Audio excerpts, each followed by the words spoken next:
So this is the Pentagon quilt of the month. So I think there's 25% off these patterns this week, which come with all the papers.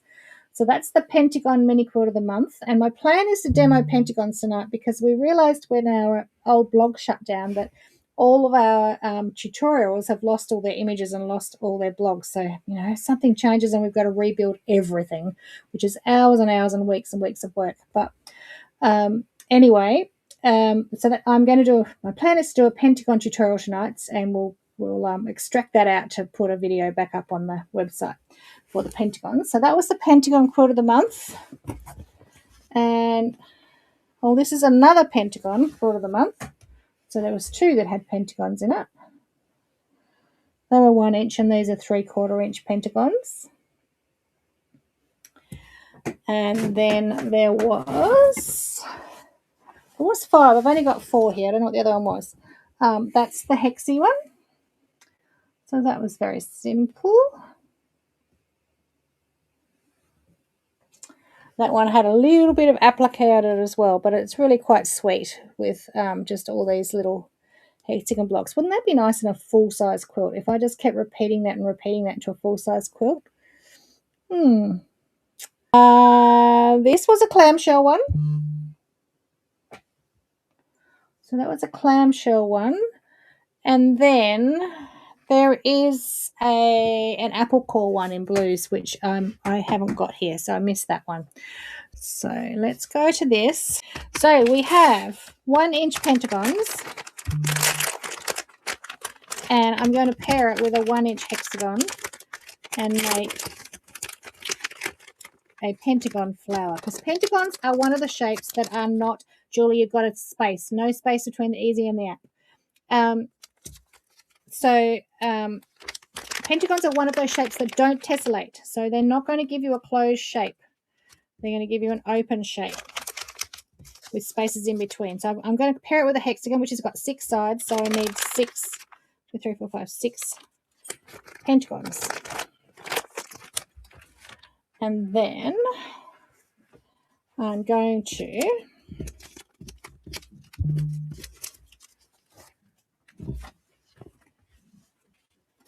fussy cut it on my fabric. I should have had my light box so I can just see through a bit more, but let's just guess it. So I'm going to go there. 1. What is it? 2 flowers there. So 1.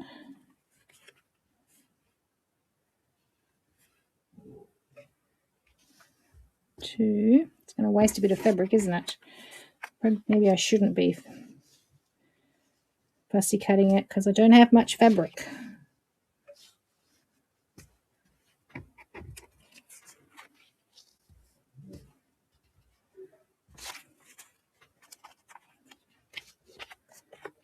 All right, I'm doing this very quickly, so it's probably not very accurate.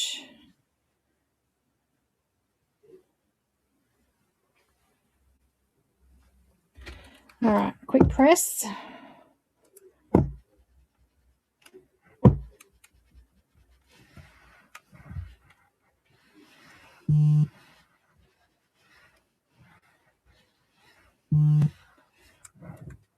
All right, and then I need my center. I'll just put my center hexagon on this one.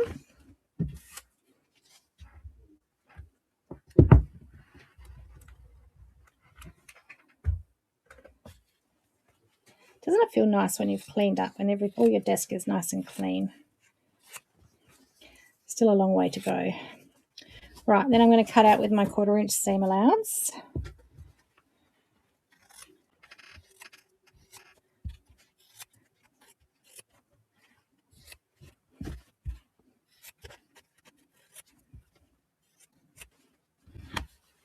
And these ones I'm going to make cheesy fabric because I don't want to cut across it. I'm just going to make a little snip and cut out my holes, because then I might be able to save the rest of the fabric to use for 1/4 inch hexies or something in between.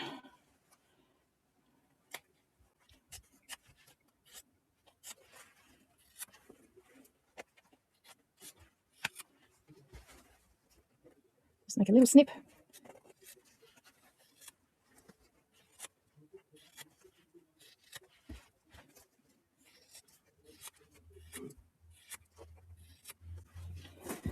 Right, then I'm going to take my glue pen and around the edge of the paper, no wider than the fabric, fold up till I feel the edge and push down onto the glue. One side at a time so that my corners are glued down.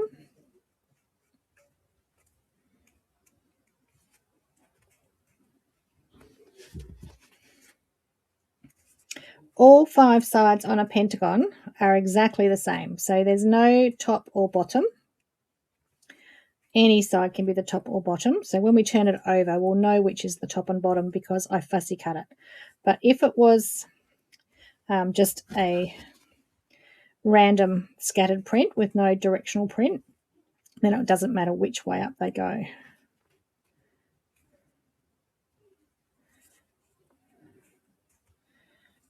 Yes, Jeanette, always be cheesy. It's like being stingy because then you're not cutting through all your bits of fabric and you might have usable pieces in between. You want the glue pen? Oh, this jar's stuck on Tanya Marsh. There's lots of heads in there. So it needs to be lowercase EASYAPP.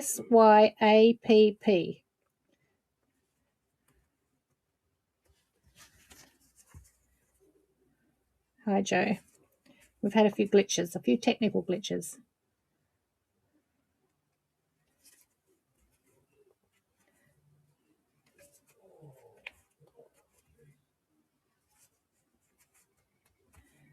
Okay, so you can see how quickly you can get those all glued.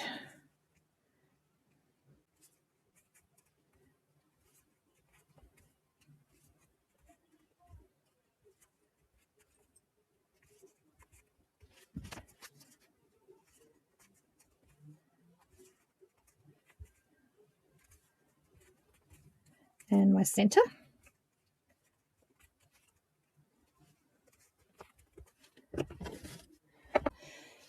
Right, so now if I lay these out, let's see how my fussy cutting went because I don't think it was. Okay, I've got one way and one the other way.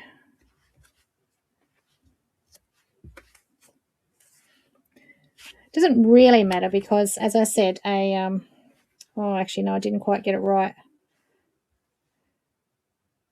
They're not really fussy cut at all, are they? I didn't get it right. I should have had my light box so I could see. Or I should have put them up the other way. Anyway, we've got a motif on each one. So let me see if I can. No, pretty much I'm going to put that opposite that. That's the same as that, the same as that. And those two are a little bit different. That one's upside down. Anyway.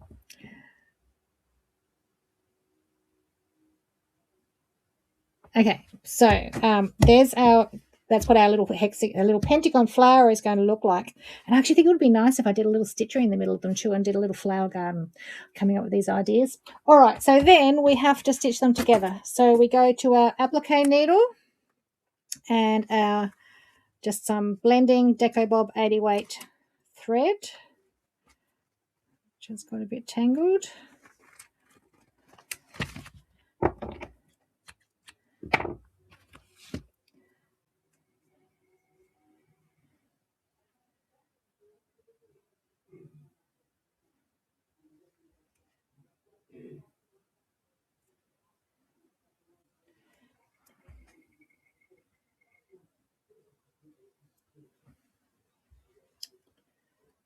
Sorry, got glue on my fingers somehow. Oh, I've got a really short piece. How did I do that? So I was threading it, but I was unthreading it every time I pulled it through. Okay, that was clever.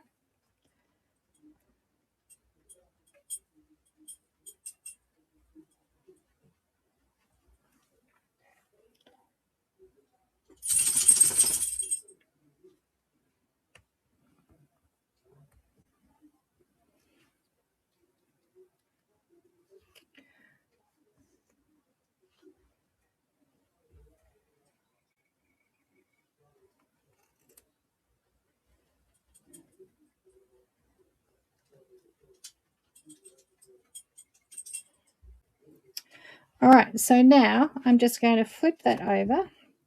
And as you can see, the shapes don't join up because pentagons are not a tessellating shape. They don't re-sit together and form another shape without any gaps. So you sort of can use them as joiners, you can use them as curves, and you can use them as little flowers, but they won't completely fill the shape. Okay, so I've started in the corner, and I can't zoom in at the moment because this is all not working. But I've started in the corner and I've done a double stitch, and then I'm just going to whip stitch, catch those two folds, pinch it in nice and tight along the top of my finger, and just slide the needle across my finger and through the two folds, directly across, perpendicular to the seam, not too deep. Oh, what did I just do? I just broke my thread. See, that's why I can't knit. My tension's too tight. I am actually using a 100-weight thread. So I'm going to go back a little bit. That's why I cannot use the Oracle 80-weight, because one stitch and I snap it. I don't normally snap the Invisifil. In fact, I did the whole Mary Mary quilt with it and didn't snap it. Okay, sliding across my finger, catching the two folds, pulling it nice and tight so I don't have any daylight in my seams.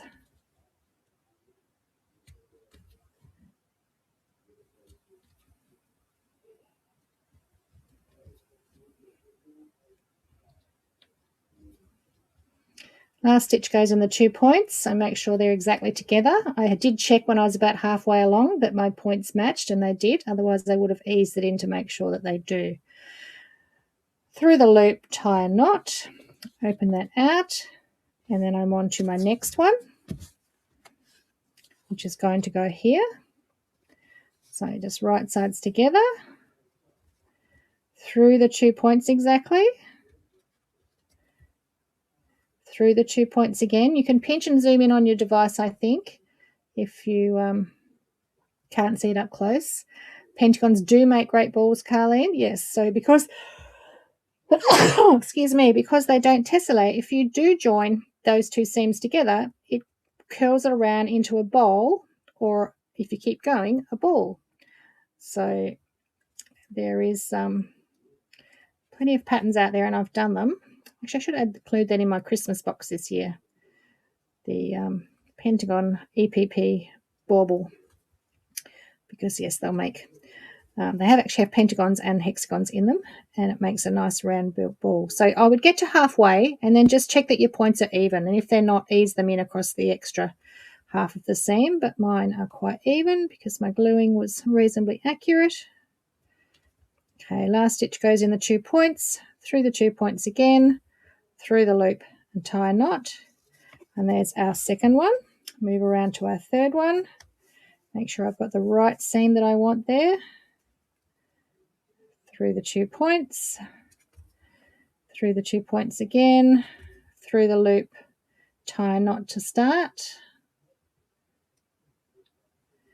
and then start whip stitching along the next side. And you continue that all the way around, and you'll have a little pentagon flower that you could applique onto something.